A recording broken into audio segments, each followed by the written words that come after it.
I'm Gabby. Welcome to the Happier Life Project, brought to you by free mental health and wellness app My Possible Self, in partnership with the Priory Healthcare. Now, regular listeners to the podcast will know that for the last 5 episodes, we have been focusing on romantic relationships, the areas that we struggle with most, and what we can do about it. And to bring our series within the series to a close, now we have addressed the major struggles when it comes to our love life. We're going to talk about the key components to building a happy, satisfying, rewarding, and long-lasting relationship. And according to today's expert dating coach and social media influencer, there is some work that has to be done to make that happen. Alexandra Schelling, also known online as Toolbox For Love, is a certified relationship coach who teaches others how to create a healthy, thriving relationship that's built to last. Having gone through her own personal journey with now husband Denis, which you will hear about today, Alexandra has dived deep into what to do to create and sustain a healthy foundation for love, bringing stability and peace of mind to your relationship. She's got some great tools and techniques. And when it comes to matters of the heart, now we've learned what not to do, let's discover what to do. So ready to find a healthier, happier you? Let's get started. Welcome, Alexandra Schelling, to the Happier Life Project. You're an international life and relationship coach, and your business is called Toolbox For Love. Exactly. And you came up with the name Toolbox For Love because this is a formula and a toolkit that you have developed for your clients, not just to find love, but to sustain and to nurture your clients' relationships. Exactly.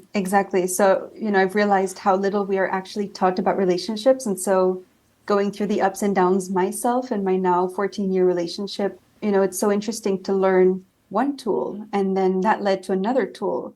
And so the more I talked to people, the more I said, these tools are actually really helpful when I share them. So it kind of came up that Toolbox for Love seemed the most appropriate, that you kind of build your toolbox with tools. And whenever you need a tool to deal with a situation, whether it's your emotions, doubts, misunderstanding, miscommunication, your differences, you have certain very specific practical tools to feel empowered in those situations. So that's where the idea came from.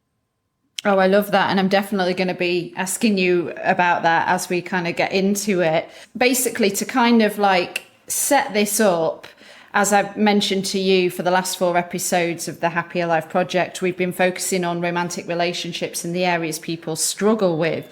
So I thought it would be amazing to kind of conclude like everything we've learned in terms of like what to do in certain areas, such as online dating, sex and mental health, toxic relationships, heartache breakups.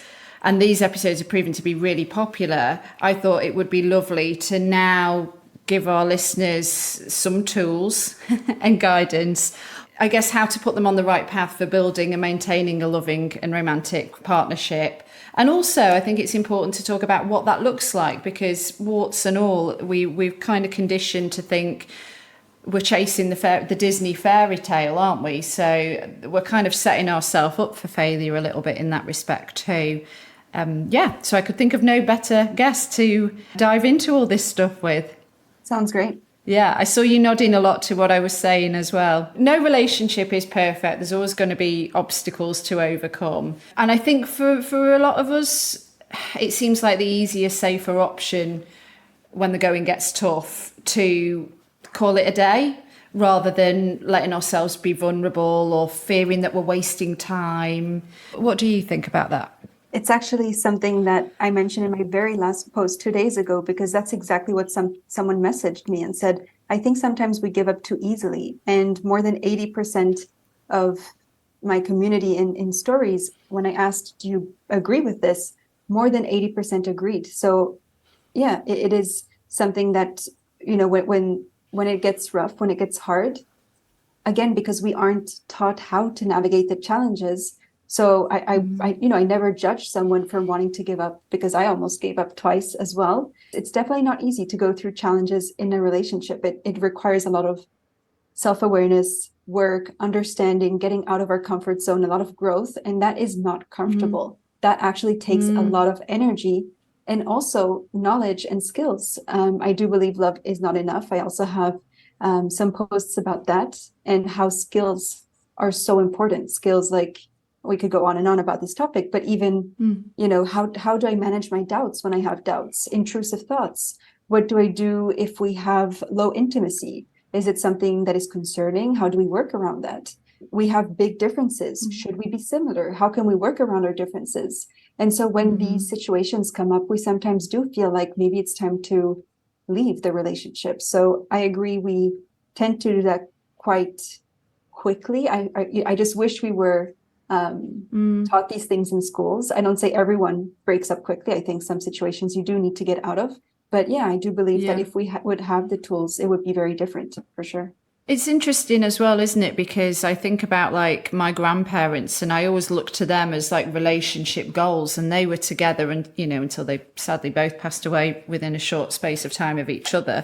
I'm sure they had lots of challenges. And when I was a kid, I wouldn't have known, but like my auntie and my mum said, oh yeah, they would have their moments, but like they always worked through it. I mean, I suppose because divorce wasn't necessarily a thing then. I mean, once you married somebody, that was it. But I suppose we seem to have gone extreme the other way. Like there's, the generation after that, then some mum and dads broke up, some stuck it out and were in very unhappy partnerships, or dads and dads, mums and mums, whatever the partnership is. So I don't know. I think somewhere it's gotten all quite confusing, hasn't it? And now we just seem to have, with social media in particular and technology, loads of options. And I think our mind has gotten so frantic. Perhaps this is also affecting our relationships as well.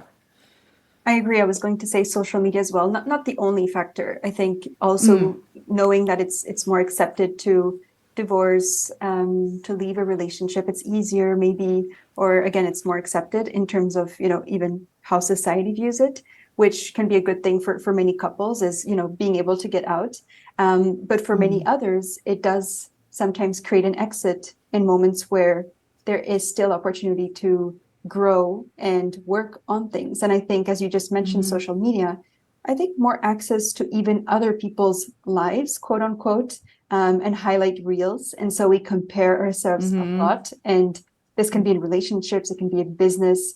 And I see that happen a lot. And then on the other end, what my clients tell me the most often is, I read all of this advice from, people who sometimes have huge social media accounts, and they act on the advice without taking it into context. And so I think we just hear so much advice, but we take it out of context because there's just so much nuance to a relationship. It's not black or white on top of Google search, right? So we also go on to Google when we need advice. So I think all of that just gives us so much access to a lot of things, and we're just exposed to a lot of things.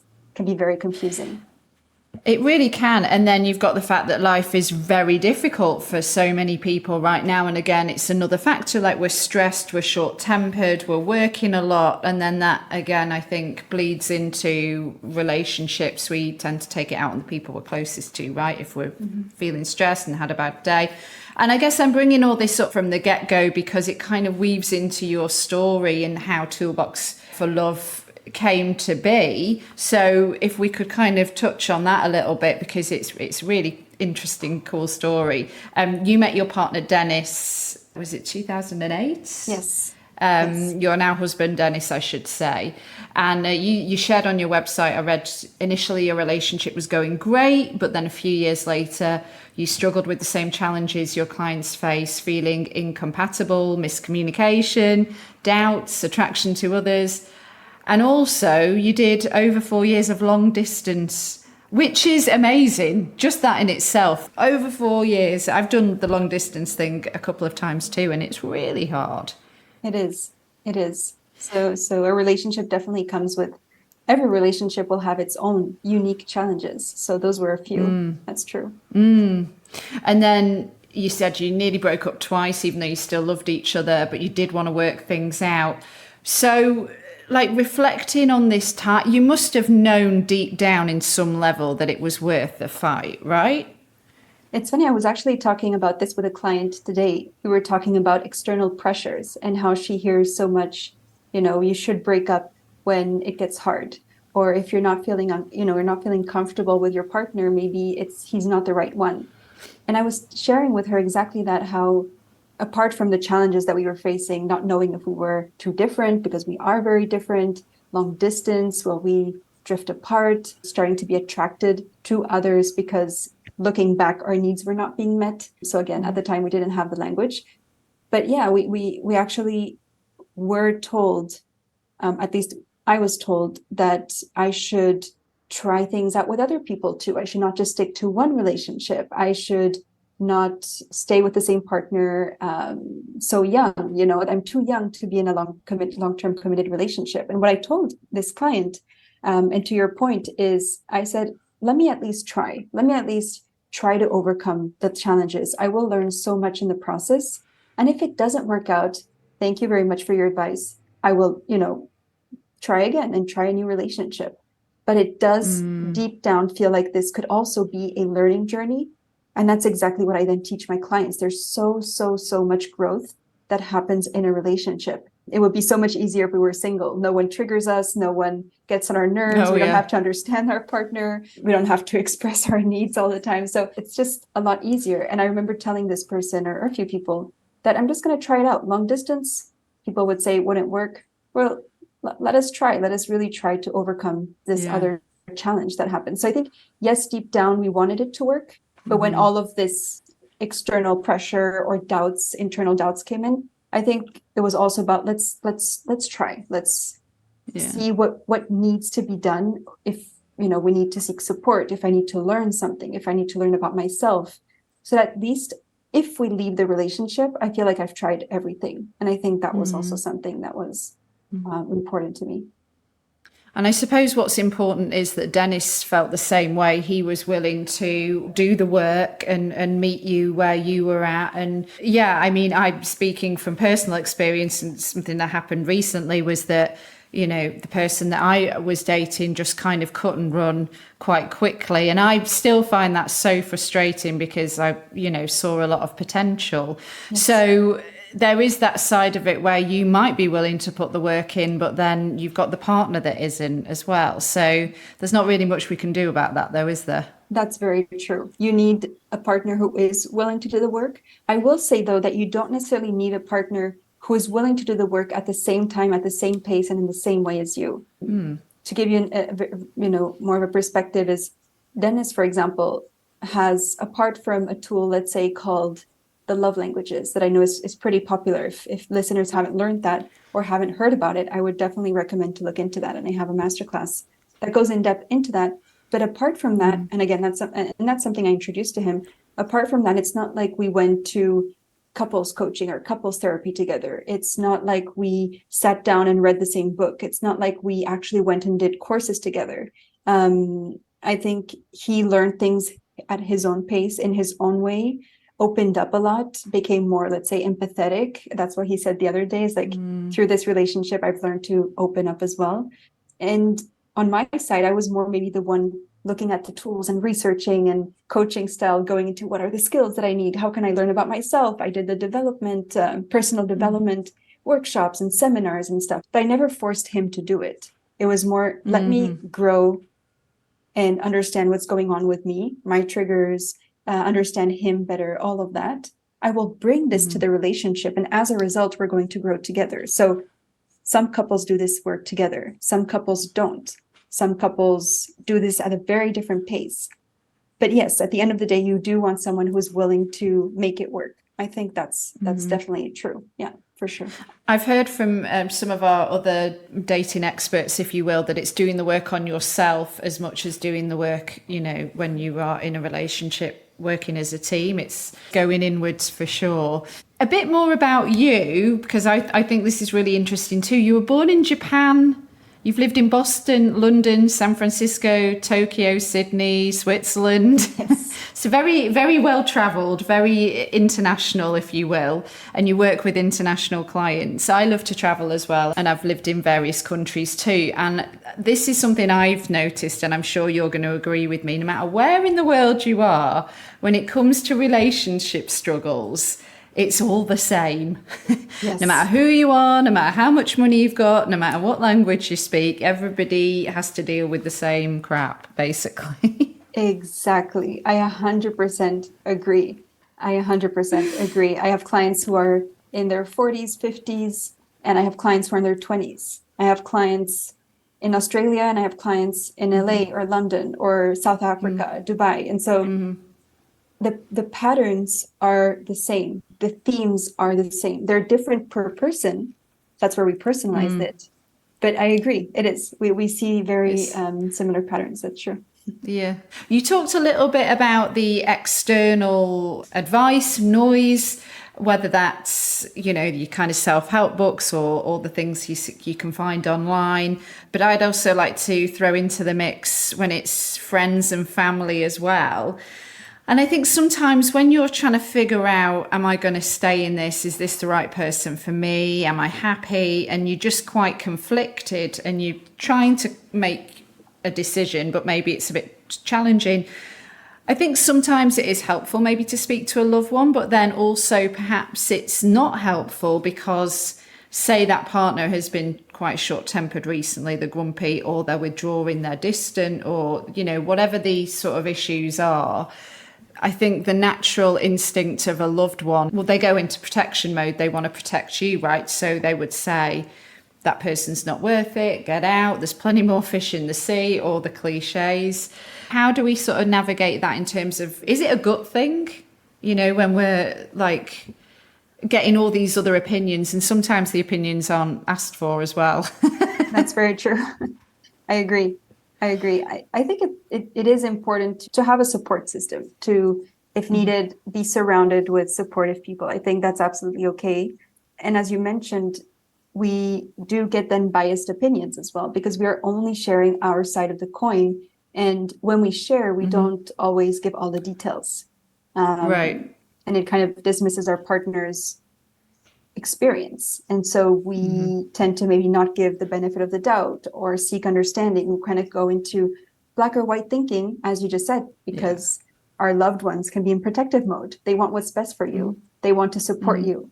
And so I agree that can be helpful, but also in a lot of cases I see at least can be very confusing or harmful and destructive for the relationship that can potentially be a very, very healthy and secure relationship. And so I think there are many directions someone can take this to, depending on the person. For some people, it might be, I need healthier boundaries so that I can still listen to other people's opinions, seek support, talk about things, but I can then tune into what I want and what I need. And so I'm not putting this hard boundary and not connecting with anyone, but I'm also not just taking anything in and just being, swept left and right and then being even more confused. So for some, it's boundaries.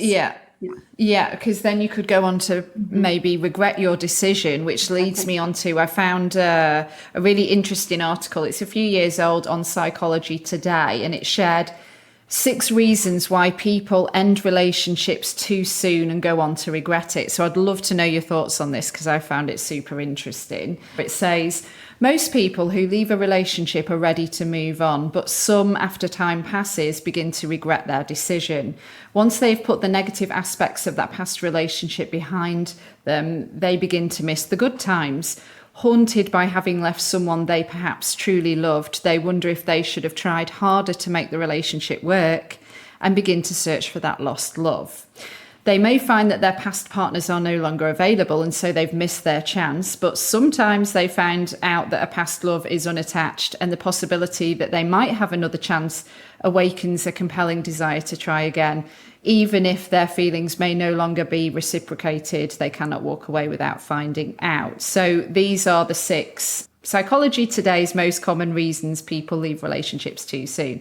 So number 1 is fear of commitment. I can see why that's number 1. Number 2 is lack of readiness for a long-term relationship. Number 3 is going back to an unfinished relationship. Then it's lack of faith in successful long-term relationships, choosing easy over challenge. And then number 6 is lacking the skills to transform romantic feelings to deeper love. So you must deal with all this kind of stuff all the time, right? Yeah, exactly. I agree. I think those are good reasons. That's a good list. Yeah. When we're trying to figure out if we're ready to break up, I've got a quote from a US couples therapist and relationship expert called Tracy K. Ross, who said, if the person makes you a priority in their life and you have fun together, communicate well, and there is good chemistry, this is generally a very good basis for a relationship. If all that is true, but it just doesn't feel right, you need to understand what exactly that means so that you're not giving up too soon or just setting yourself up to repeat the same pattern with the next person. Mm-hmm. So yeah, again, maybe it goes to this gut thing where it's like, I've just got this niggling feeling, but that person's great and, you know, we enjoy our time together and we've got good chemistry. But then there's a niggling feeling. Like, what is that feeling? Is it like an unsettling thing? Can it be misguided sometimes? I think some people do have a strength in actually listening to their instinct and are very in tune with that. I see that also with clients. Some people have that very, very strong gut feeling and know what's right or wrong, or can more easily kind of tune into that. But many of us don't. And I'm saying us because I've been there too. And so many of us actually find it very confusing. Should I make a decision based on this feeling? Is this feeling true or not? And that can come up for various reasons. And you mentioned, you know, that from the list that you gave, you said fear of commitment, lack of readiness. One thing could be even beliefs things that you actually believe about relationships that now jeopardize maybe the relationship because they're maybe not serving the relationship anymore. If I feel like I have to constantly be happy or in love, then the day that I'm not, or I don't feel like the chemistry is there, maybe I'm going to have this gut feeling and I'm going to be like, maybe something's wrong. Or if my partner does not make me a priority today, let's say today in terms of like right in these months, etc., maybe that's a bad thing. But actually, maybe there's so much else going on. Maybe I haven't expressed myself. So I feel like there's so much more to consider whenever you have that feeling and go, what is contributing to this? Can I find out a little bit more? Because it's less black or white and it's just so much more complex in certain situations. And perhaps beliefs cloud facts. You know, it's like, is this a belief that you have come to a conclusion on because of past relationships or past experiences, but is it actually a fact? Exactly. You know, a big part of my work as well with certain clients is to kind of go back to beliefs and go, okay, what do you actually believe a relationship is about? What is true about relationships? I've heard all sorts of things, and myself included in that. I've heard romance doesn't last forever. For some people, it's you should actually be happy 24/7. I have a list of beliefs that I still want to tackle on my Instagram account. I was just, you know, listing all the hundreds of comments that I've been receiving of all the beliefs people have. They're so interesting. Some beliefs serve us, but some actually make us really unhappy because they're either too rigid or they're unrealistic. They come from, as you said, maybe fairy tales, movies. We see certain things and then kind of make them true. And so I think there's a lot to look into. What are my beliefs about my relationship or relationships in general? What do I believe? That's a work on its own. Yeah, that's true. In your toolbox, communication is obviously a big priority. So I've got another quote here from this therapist who said, many couples I see want to give up because they feel their needs aren't being met, but they haven't truly let their partner know what those needs are, or it comes out as accusations, blaming their person for what's wrong. This is not the way to go about getting your needs met. One of the things that you teach, I know, is how to create a safe space to talk and bring up topics that are maybe sometimes a bit tricky, but they're important to you. Yeah, if you could talk a little bit about your observations here. Your course is called Constructive Conversations. Yes, exactly. And yes, so to have constructive conversations, you first need to create a safe space to talk. But even before that, as you said, Unexpressed needs are one of the biggest, let's say, factors that I see in couples when there is miscommunication, frustration, anger. And that's because there's usually a belief of if they wanted to, they would, or my partner should know because maybe we've been together for a long time, or because it should be normal, or this for me is normal in a relationship. Why is it not normal for them?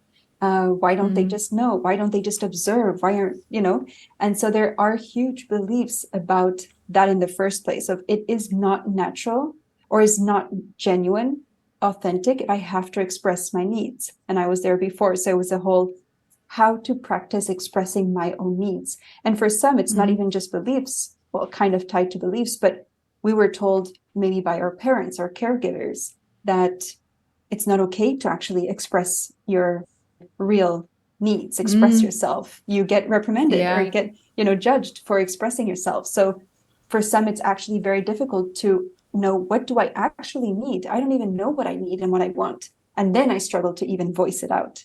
So you see how there's a lot there as well to kind of see. But then, so that's kind of the first part even. And the other part is then to say, okay, once I'm clear that I need to, yes, express my needs, my partner is not a mind reader, how can I create a safe space to talk? Because if we're not in a safe space, we're going to act from I call this the crocodile brain, which is here in the back of our head.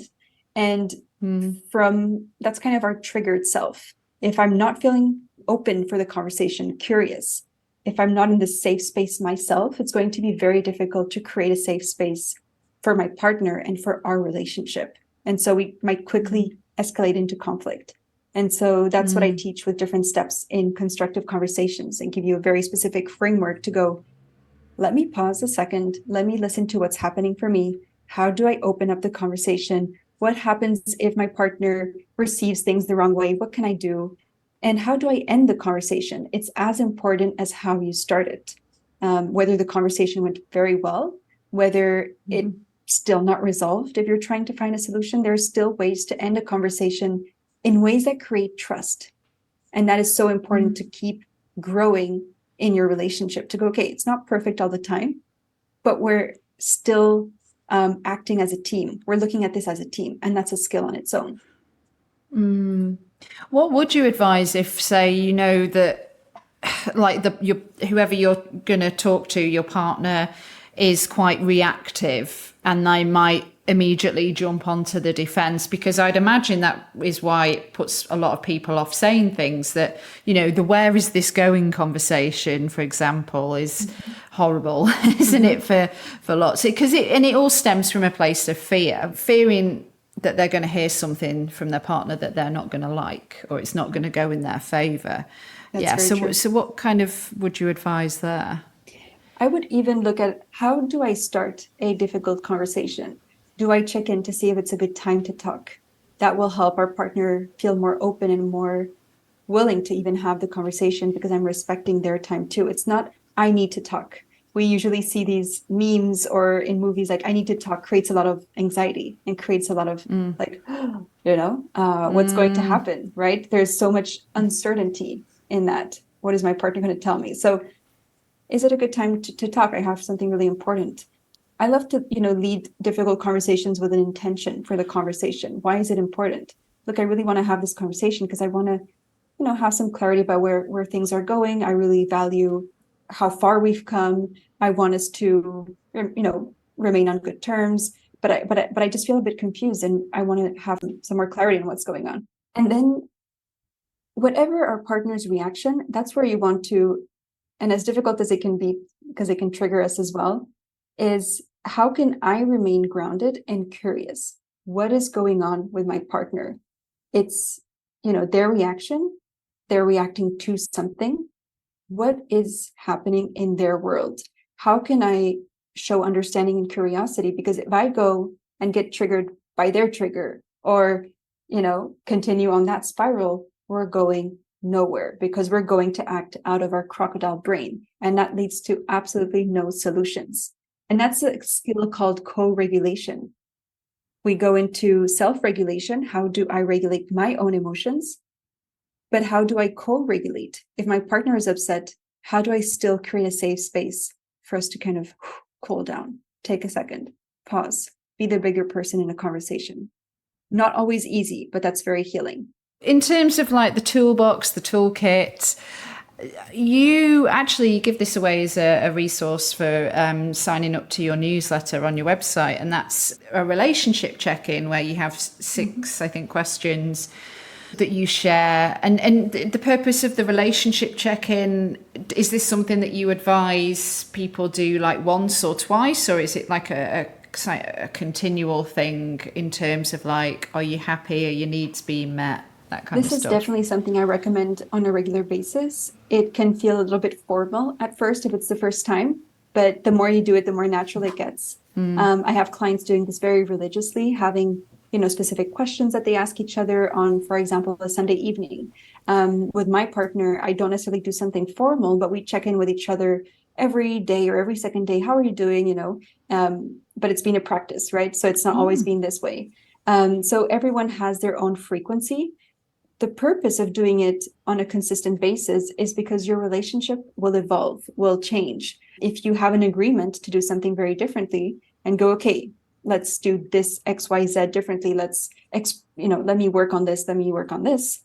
You still need to check in with each other because things won't always be perfect. You want to go, is this working for us?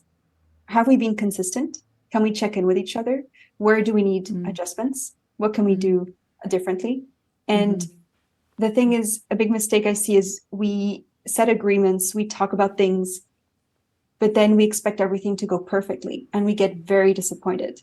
And so check-ins are a great way to kind of have these midway check-ins, measure progress, just like you would do in a business. You set goals and then you have quarterly meetings or monthly meetings to see how are things going. So kind of, for people who work and are in corporate, have their own businesses, treat that as, kind of like a business. You would do the same to keep the company healthy. And so why do we expect things to go perfectly in a relationship as soon as we set, one goal and one new habit? Habits take practice. Our brain needs repetition. Yeah. We will make mistakes. It won't always be perfect. Yeah. So the check-ins are a great way to ease the anxiety of going, look, it has to be perfect. Now I'm going to scan for every little thing. It has to all go perfectly. Our mind will go that way. It's normal. But check-ins are a great way to kind of measure how we're doing and also not wait until things explode. I know that was my tendency before, and my clients resonate with that a lot. We accumulate for different reasons. And then we explode and it kind of just goes downwards from there. So some consistency there really helps for people who have difficult time expressing their needs right away. So having that check-in is also super, super important there. You mentioned about your course, your online course, Love Languages too. You don't necessarily mean like, bedroom talk, do you? This is about communication again, ultimately. It's communication. It's also understanding your needs. I could tell my partner, I want to feel more loved. I want to feel more connected. I want to feel like you're more affectionate. But I have my own definition of what that means. And that's where a lot of relationships drift apart or couples drift apart because we give the support, we give the love, we give, we try to connect, but in our own way. And that's not the language our partner speaks. And so first things first is you want to get clear on what do I need specifically? And so I go not just into love languages, but I talk about a concept called dialects. And until I learned about the dialects, we would go into the exact same arguments for a specific topic for 12 years. So not being clear on your love languages or dialects and your needs can bring up the same fights over and over again, and that can be super exhausting. So that's where I teach you how to get clear on what you each need so that even if you're different, you can still get on the same page. Because someone who has their needs met and feels loved, feels appreciated, feels cherished, understood, does not want to leave a relationship. I can guarantee that if all of your needs are met, you will have a little reasons to leave the relationship. And so you want to notice, are my needs being met? Do I have words to express that? And that's where the love languages can come in. So if you don't speak the dialect of, I don't know, Dalek or something, then how you're not a mind reader, are you? How do you go about maybe finding this out from your partner. Exactly. So then there are different ways I share on how to even find out, whether you have the conversation or not with your partner. What are different ways you can find that out? One way could be, to give you an example, through your partner's complaints. What does my partner typically complain they're not getting, or complain that you're not doing? Oh, okay. They're saying that they don't hear "I love you" enough. Maybe they're really keen on words, and their dialect is actually words of appreciation rather than a different type of word. So that's where we go very, very specific. And you want to imagine, this is an analogy I love to use, is you're getting clear on your target so that your partner knows, okay, I know where to hit. I know how to love you. I know how to connect with you. And you're doing exactly the same for your partner. So there are different ways to figure out what is my target and what is my partner's target. And I go through all of the different options to help you. But that would be one way. What is my partner complaining about a lot, or typically complains about? What do we typically get into fights about? That can tell you a lot about what's happening. There's one quote, I believe, from Esther Perel, who's also an expert in relationships, who says, behind every criticism is a wish. I hope I'm not misquoting her, and it is actually from her. But it's kind of that concept of, what is actually the need behind someone's complaint? What is the wish? What do they actually want? We tend to speak in terms of what we don't want instead of what we do want. It's a huge skill sometimes to develop. What do I want? Right? And so that can be... I think sometimes we don't know, though, do we, as well? This is where it all gets really confusing, not just from a partner, just in life. It's like, I don't know what I want. I'm just kind of... Exactly. And so... who's driving this car? Exactly. So that's exactly the work that we sometimes have to do, is on ourselves and say, can I identify my needs? I was just talking to a client who said, I thought I knew my needs. I was telling my partner what I needed, but now I have the words for it. And this is a framework that I teach in love languages. I teach you fundamental needs, and to say, oh, this is what I need. Now I can put words to it. So that, I agree, that is a work in itself, is getting clear on your target first, and then understanding what your partner's target is. And that's for the sake of, reducing misunderstandings, miscommunication, getting on the same page, having your needs met. And all of that is for the sake of building a thriving, lasting, healthy relationship. All of that contributes to that. Well, speaking of, I hope you don't mind that I took note of this. It was a recent Instagram post that you created, defining a healthy relationship.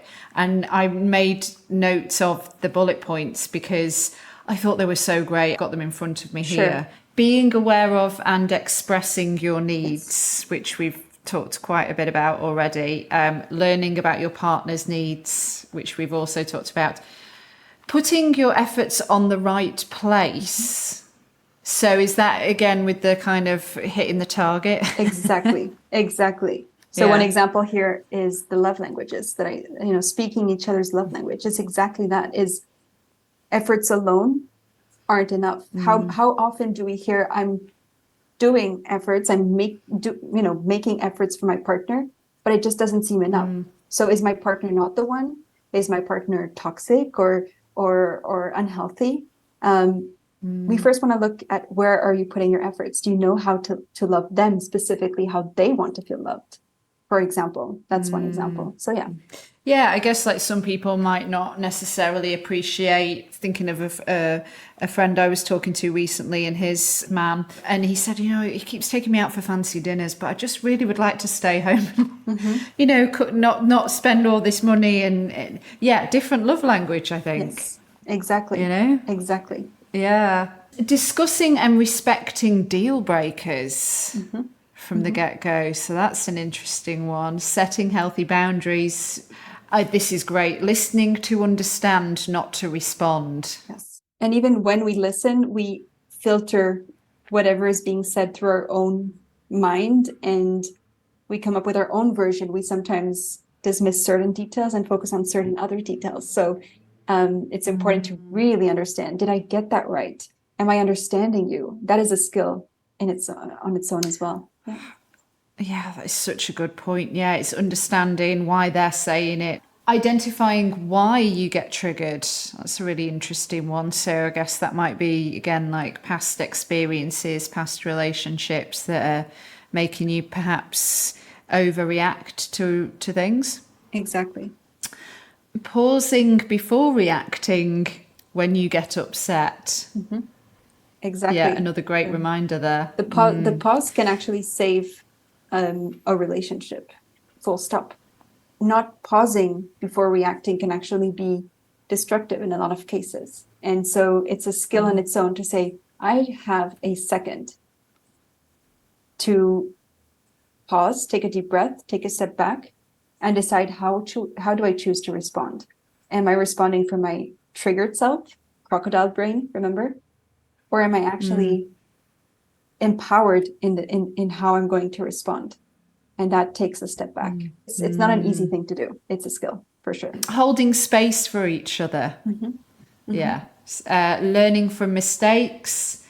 Separating facts from interpretations before jumping to conclusions. Such a great one. Yes. Someone said in the comments, this is one of the hardest sometimes because our brain does interpret information all the time. And so it can sometimes feel like our own thoughts are reality, are the truth.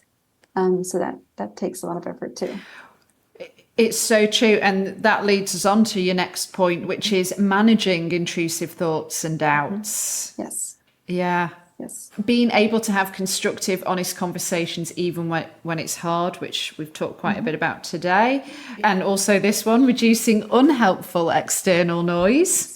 Letting go of limiting beliefs that prevent you from experiencing authentic love.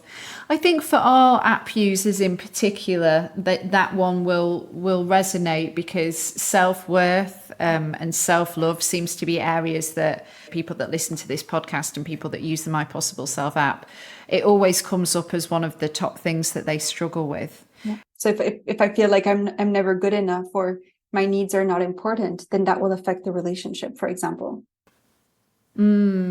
So being able to let go of that, and that's super hard, right? Exactly. It's the whole process of learning that it's okay to have your needs. It's okay to have your needs met. It's okay to ask for support. So all of that. And that you deserve it. And you deserve it. Exactly. Yeah. Defining what works for you and your partner in your situation. That's another great one, isn't it? Because it's not the same for everyone. And I think people do compare themselves to, oh, well, those guys have been together for however many years and it's all white picket fences and stuff from the outside looking in, of course. I'm sure it's not like that in reality. Sure. But taking accountability for your actions, that can be difficult if your partner's stubborn as well, or you're stubborn. True. I was actually discussing this with a client today who came in and said, okay, this is my part of things. And we're 2 months into our work. So I usually work on a basis of 3 months. And so I'm so proud of her for going, okay, this is how I contributed to the situation. And I just had to congratulate her because she could have, and I told her she could have come in, blamed her partner from A to Z because I work with the individual here.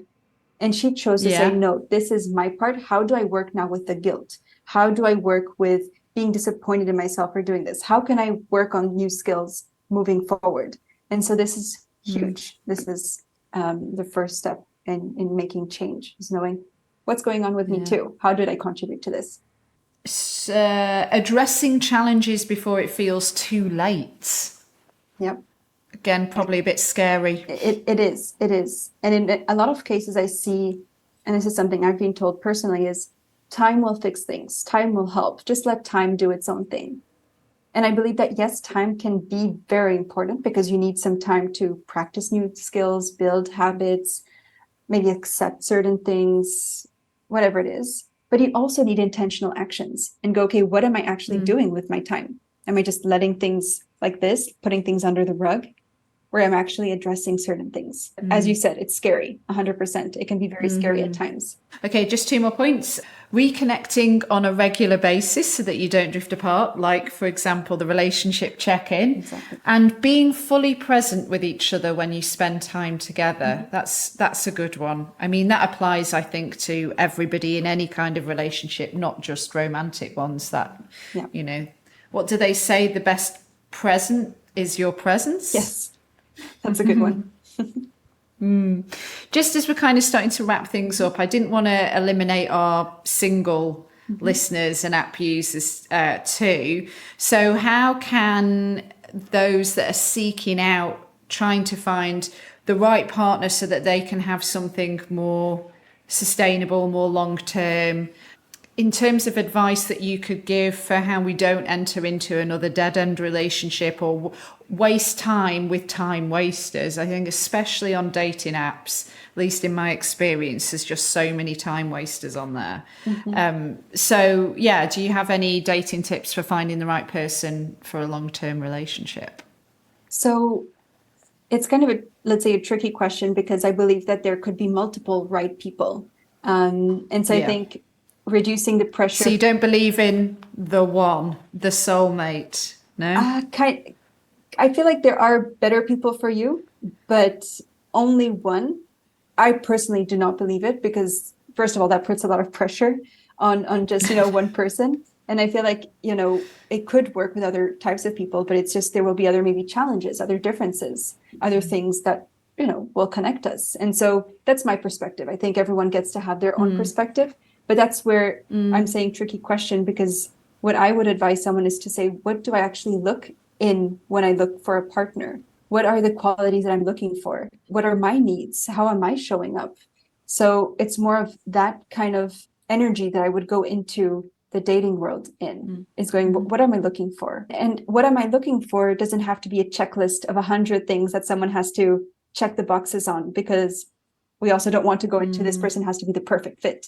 I've had friends and people I know that have been looking for the right person and have never been in a long-term relationship, not even for 6 months or a year, because they're looking for someone who checks all the boxes. So I would also advise you to keep some openness of what are my must-haves and what are some nice to haves, let's say.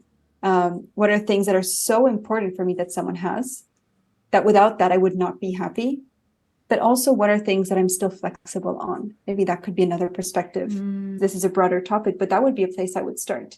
Because if we're looking for the right person who checks all the boxes, then it can be a very stressful process. So you get to enjoy the process and see, let me be curious, let me explore. But let me also be clear on my deal breakers and what I don't want to accept, right? I think one of the biggest takeaways that I'm getting from this conversation is that you have to put in the work, whether you're single, whether you're in a relationship. I think as well, sometimes people think, oh, well, once I've got somebody and we're exclusive, that sort of job's done. But actually, it feels like the job's never done. You have to continue to work at it. But that is the key to a happy, healthy, long partnership. Yes. And the work doesn't have to be tedious and disgusting and horrible. And actually, the work actually gets more enjoyable as you also learn new skills, feel more understood, have your needs met, be able to express your partner's needs, reconnect on a regular basis. The work is still there. I still argue with my partner. We still have our moments, but we know how to bounce back. So conflict, instead of 3 days, lasts 20 minutes. And so it's work, but it's not, the work of like the draining work. The draining work has been done. It does sometimes take a lot of energy if you're very, very different and have to learn certain skills. Right. But it gets, let's say, I'm going to say easier. I don't really like to use the word easy, but let's say more enjoyable with time. You have more confidence. You feel more empowered getting out of conflict. You know how to do things. That's what I teach people to do, is to say, now you have the tools to do this. It doesn't feel confusing and totally out of control. You know how to deal with the lows and how to nurture the highs.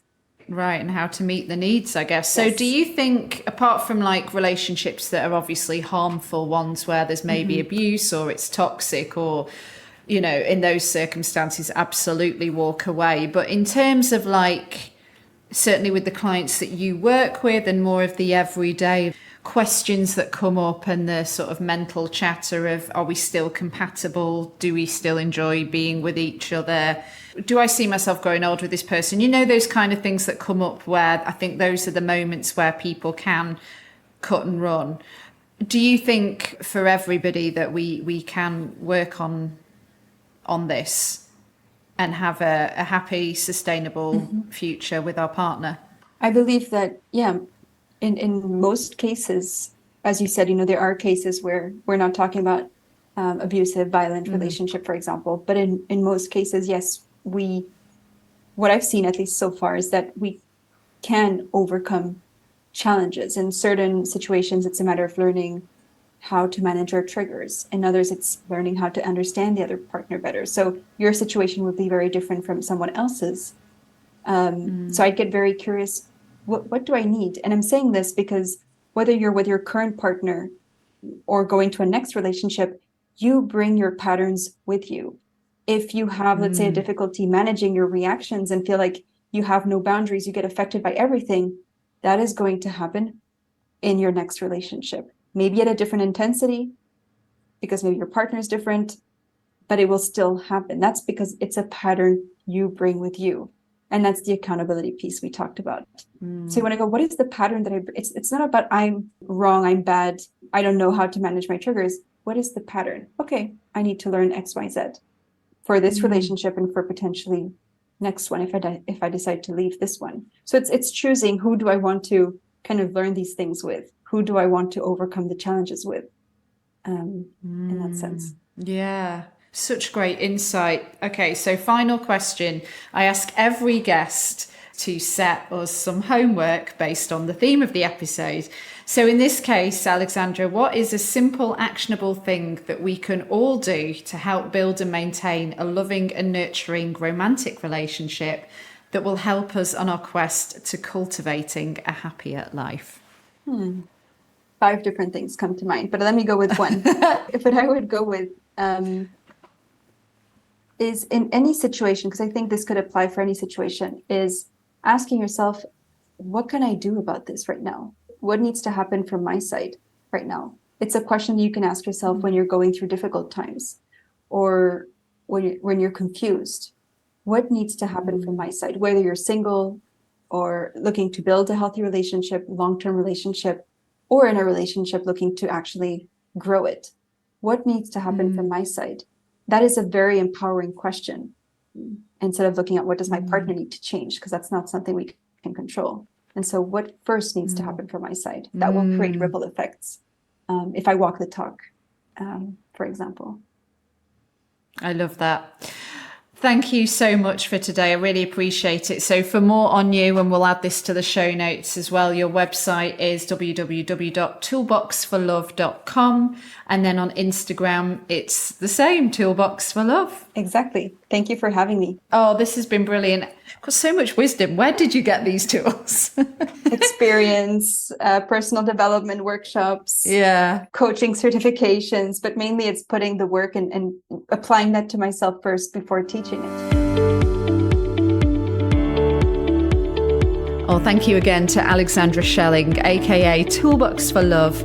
And thank you to you for joining me for another episode of the Happier Life Project. Next week, we welcome the return of anxiety expert Joshua Fletcher for an episode on holiday dread and Christmas anxiety, which will be our last podcast episode of 2022. I cannot believe where this year has gone.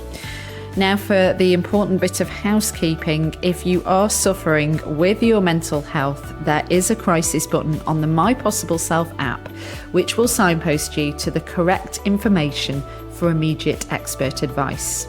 If you are not listening on the app, but on one of the podcast platforms, the My Possible Self app is completely free to download. So you don't need to worry, it's not going to cost you anything.